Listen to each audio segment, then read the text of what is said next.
Welcome to the latest stage analysis video. It's Sunday the 20th of November 2022. So lots to get through as always for the full videos, normally about an hour and a half long for the members. Obviously the first segment's normally 10 to 15 minutes that I make public to everyone. And then we get into the rest of the content, the market breadth, the watchlist stocks, etc. So I'll get into that in a bit. But starting off tonight, we're going to have a look at the major indexes. It's obviously following the stage analysis weight of evidence approach, going through the indexes, the industry groups, sectors, etc., and the market breadth to get a top-down view on what's going on in the market first. So this week, consolidation week, really. We did run up early in the week and then started to pull back into the 180R level here. You can see Thursday challenged that 180R level, pulled back into the price support level in the S&P 500 here, which is in the middle of the significant bar, which was the secondary follow-through day. So we had that initial follow-through day back in October, and then this initial secondary follow-through day on the I think it was the 10th of November here. So a really big move on the day in the S&P 500, up over 5%. And we had bigger moves in the NASDAQ, etc. They were up over 7% on a day. So far, this is holding up fairly well. You can see the price action is holding in the upper range of the bar. And it's actually the majority of the price action is actually formed above the top of the range of the follow-through day bar. So with only this Thursday bar pulling down into it significantly. But that reversed at the 180R level here. So this is our 180R level. So it sits 180R above the 21-day moving average.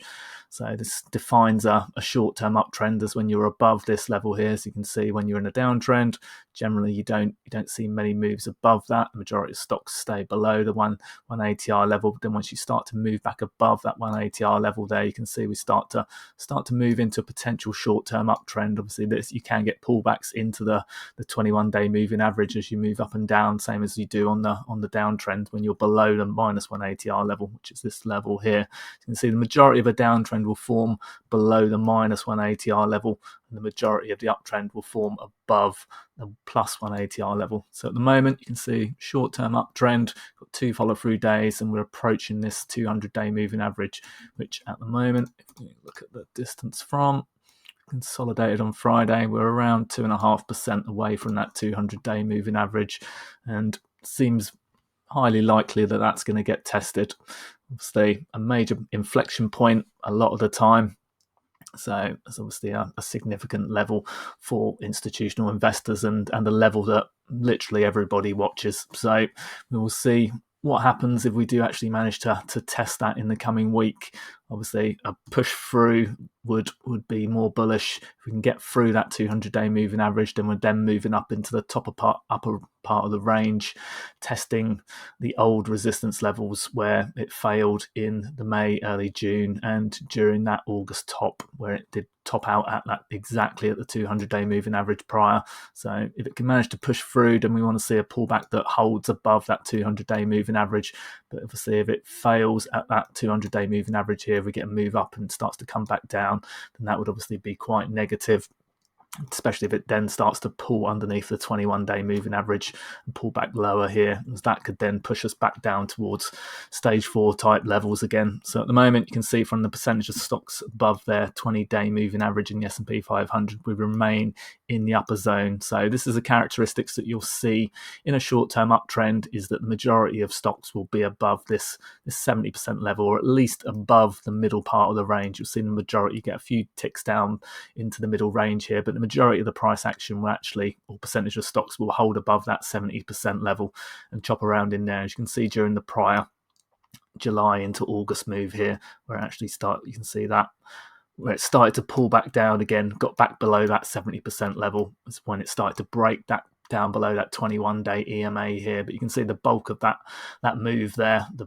strong part where it was a positive environment for swing trading, was when the majority of stocks were above their 20-day moving average. So we've got that again at the moment. So if we do start to see that pulling back down below the 70% level again, then that would be obviously a negative. So at the moment, we want to continue to see that holding up. If you look at this on a weekly chart now, we're now more likely in stage 1 than not. It's our second attempt at the 30-week moving average now. So the first move up to the 30-week moving average up here moved us into potential stage 1 territory. had that change of behavior over the prior swings. So you can see the moves in the downtrend. We were gradually moving up. This was a change of behavior move. We had much bigger swing compared to the prior swings within the stage 4 downtrend there. And so that was the initial start of potential stage 1. As you see, often at the start of stage 1, you immediately get a reversal back down below that 30-week moving average and get a test towards the lower end of the range. This obviously was a deep test. We got below, made a stage 4 continuation attempt, and actually then formed spring type action that have moved back up to the 30-week moving average once more.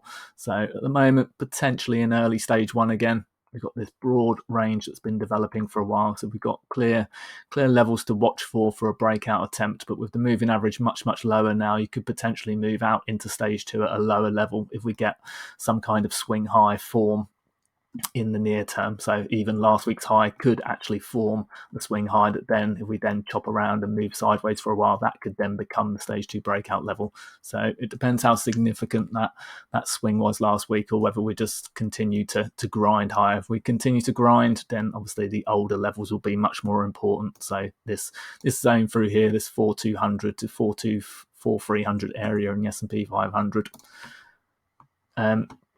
NYSC, similar position, stronger than the S&P 500 here, 2 weeks above the 30-week moving average now. The 10 weeks still below the 30-week moving average low, but again, potentially forming stage 1 base structure here after a terminal shakeout, spring type action there. You can see relative strength versus the S&P 500 is outperforming, and the zero line is now rising.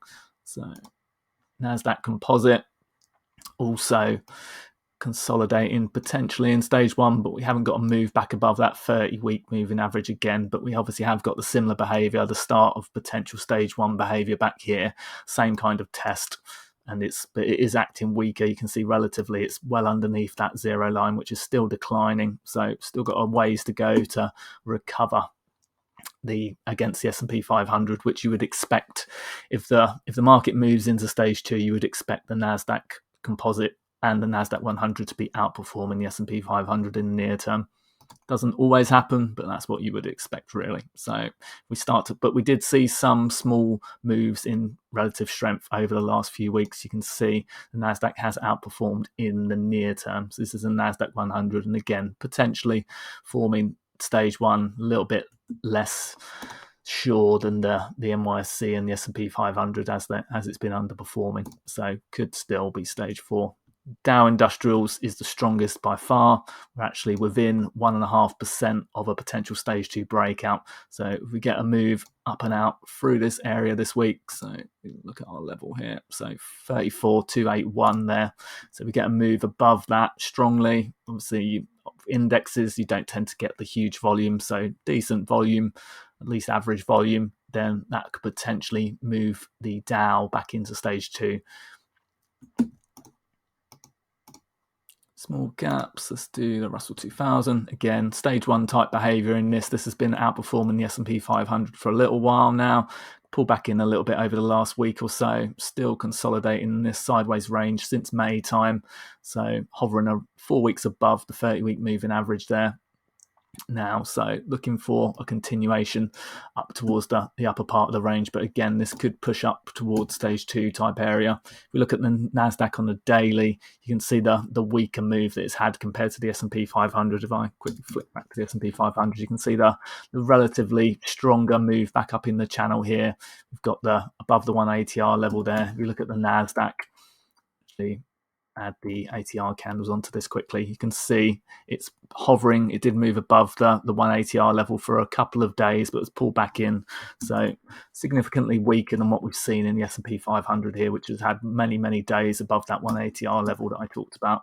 So just do that.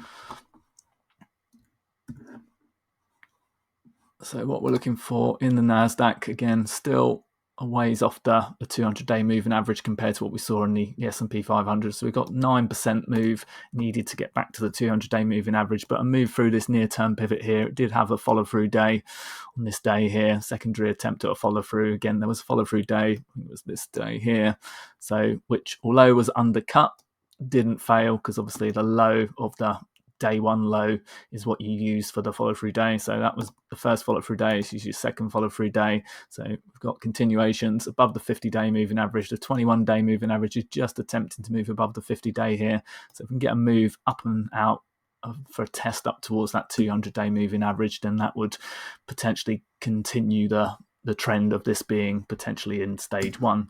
Russell 2000 already at that 200-day moving average, did close below it on Friday here. You can see the short-term moving averages are starting to catch up with the 200-day moving average a little bit.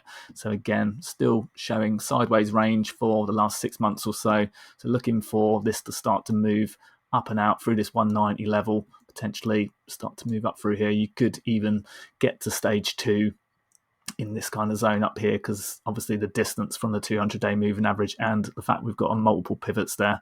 So Russell 2000 could actually move into stage two at a lower level here with still resistance above if it can make that move up, which would be, we got there, another 4 or 5% move potentially. It could be potentially starting to test the stage two zone.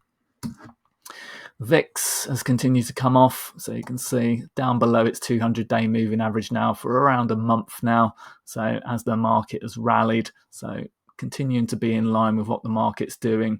Volatility is coming off. We need to see this continue to make lower lows, obviously make it easier for the market to rally there, a more positive environment. Move on to the futures. Let me go to the dollar index. So wanted to have a look at this. We've talked about this on last week's video in a bit more depth. So we have the buying climax up here, automatic rally, secondary test, obviously formed a range and then started to break down. So on the daily chart, that was a very well-defined Wyckoff range, but broke down strongly, significant bar last week. I talked on last week's video about the point of this getting to the move when you move down in early stage three. So this is your change of behavior. We've got the first initial move down towards potentially moving into stage three. So the first thing that happens in stage 3A, as we call it, in early stage three, is that you tend to get a rebound. So which obviously with the 200-day moving average coming into play as well. So if we look at this on the daily chart here, you can see 200-day moving average, which we talked about, you tend to get a move down towards that and then some kind of rebound.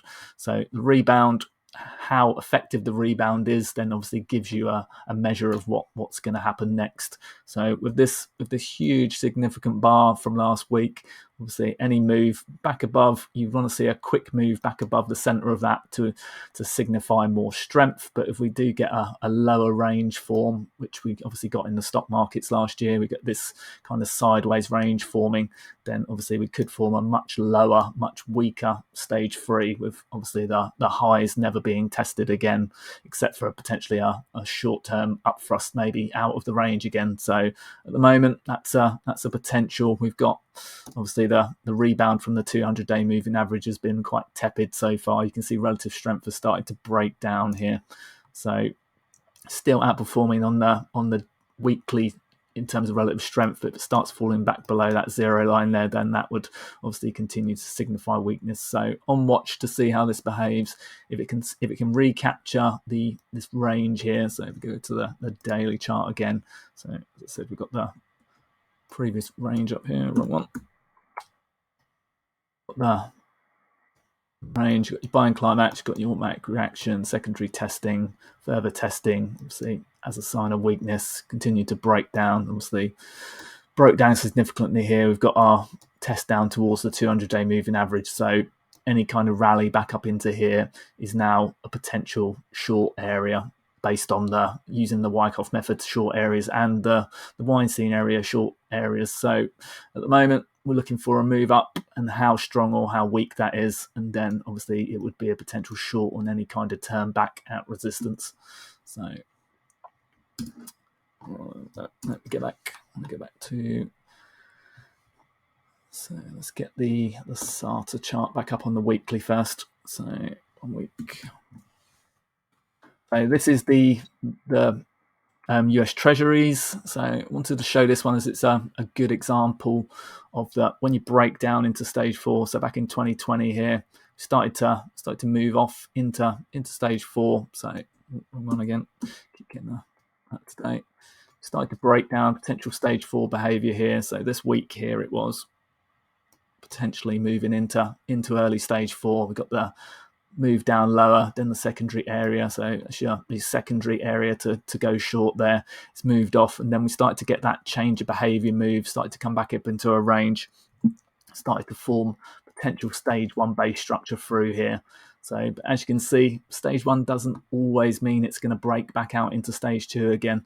So although it was setting up in stage 1 here, started to get a little bit more green. You can see the SATA score here started to pick up. You got 6, you got 7s, got a couple of 7s in there, and then it started to move lower again. We got that what we call a stage 4 continuation breakdown, and then again secondary short entry move after the initial move lower, and then starts to turn back down again, failing at that declining 30-week moving average, which is often an area to get short at again. As you can see, obviously on secondary moves, and he moves back into that 30-week moving average that then reverse back. It's obviously an area to potentially consider shorting again.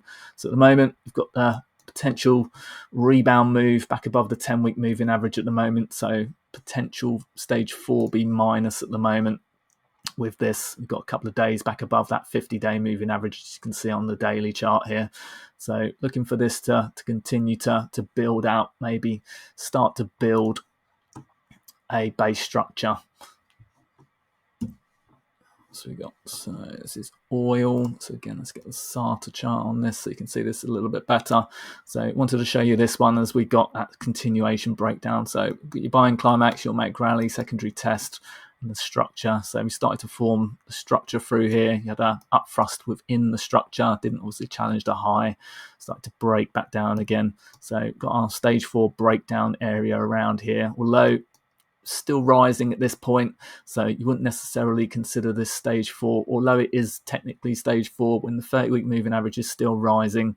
It's one of the rules. Obviously you don't go short at that point. You're waiting for the 30-week moving average to be declining, so this secondary area here would be the go short point on that. And now we've had obviously further secondary tests of that, and now started to break down further this week. Strong move lower again. You can see on the score, the SATA score has dropped back down to a 1 again. So down here, moved down. So when you're in a uptrend, you tend to be above 7. So you can see stage 2 kind of range here you're into. Obviously that was late stage 2 at that point, early stage 2 back down here. You can see starting to move into stage 2. The majority of the price action through stage 2, the SATA score stays above a 7, and then you've had a few obviously dips back below as it got consolidated and did actually move potentially into stage 3 in this range through here basically. So obviously the score got all the way back down into the lower zone, and it did test some lower levels in here. So it's actually started to form stage 3, but then made a continuation breakout again further back into stage 2 once more. So now currently we remain in stage 4, so weak at the moment. If this continues on this path, then obviously we could continue to see this go lower, and then that would obviously have a huge effect on the energy stocks. So that's why I've not been focusing on the energy stocks in the watch list for a while now, because obviously and oil itself is obviously a big headwind for those. Copper this week had significant bar. You can see significant reversal bar, 1 week above the 30-week moving average there. SATA score did pick up a little bit through here. You can see we got up to a SATA 7 out of 10, so dropped back down now to a 4 with that big reversal week there. You can see the lower range that's been forming through here. So you've got a selling climax, automatic rally, secondary tests through here. So and now we've got a potential up thrust within the range. So if we looked at this on a daily, that would be much more clear. So you've got your classic Wyckoff structures through here. So coming through and then starting to make tests. So we've got potential up thrust into the 200-day moving average. So if this fails at this point, it could obviously make a break towards the lower end. We could see a stage 4 continuation like we saw in the Treasury bonds, but obviously if it can continue to then consolidate through here, it can tighten up. If we can see a tightening move in this kind of range through here, then that would then obviously shore up the potential stage 1. So we need to see how this reacts in the coming weeks now. But at the moment, obviously that big reversal candle there is obviously a sign of weakness in the near term there. It's obviously undid a lot of the previous strength there. Gold and silver. I'll just show you the SATA score on this because I've got the different charts from stock charts in here. So we're on a SATA 6 at the moment. So stage 1 on gold, and we're on a SATA 6 as well on silver. Let me go back up to gold. Was it 6? Yeah, definitely a 6. So let's look at this from a marked up chart here quickly. So using the GLD, this has changed from 4B minus. So we talked about this a few weeks back because it started to move back up through this area here, potentially as a stage 4B minus at that point. So it got back above the 10-week moving average. So we moved up to the declining 30-week moving average here. We've had a reversal week, but obviously we had 2 strong weeks in the meantime. So it hasn't actually given back much, only 1%. After a strong move for the last few weeks. So let's look. Obviously rallied 9%. It's only given back 1% of that. So fairly strong behavior at the moment. So potential change of behavior here. You can see it's broken this downtrend channel that it's been in since the up thrust and test up here when the original failed stage 2 breakout attempt here, which did last for a few months. So we did have some really decent moves in some of the gold stocks at that point, but obviously ultimately failed, came back into the range and started to drop back down again and made a stage 4 continuation breakdown. So now got a break of the channel here, moving back up towards that declining 30-week moving average. So potential stage 1 behavior here. So it'd be good to see this consolidate in the upper half here. If it can continue to chop around for a while, then potentially it could then move off to stage 2 type behavior. Silver, similar with silver, a little bit weaker. Still haven't broken this downtrend channel that it's been in for a while here. So you can see this channel, which I'll draw there. So still a few up thrusts and shakeouts at the top and the bottom of the channel. Ultimately, did have a sideways range within, which did broke down, made a continuation breakdown. Wasn't as strong as gold through this point in here earlier in the year. Again, made an up thrust and a test, continued back down into stage 4 once more. So it's been making a lower structure here. So if we now broaden out this structure to the pivot from last week, this is our potential stage 1 range. We're still above the declining 30-week moving average here. The 10 weeks starting to catch up. So you want to see this similar to gold. You want to see this consolidate in the upper part of the range, ideally above this 30-week moving average, and start to see the 10-week get back above that. So if it can do that, then there's potential for this to obviously have a decent stage 2 attempt. But at the moment, remains in stage 1.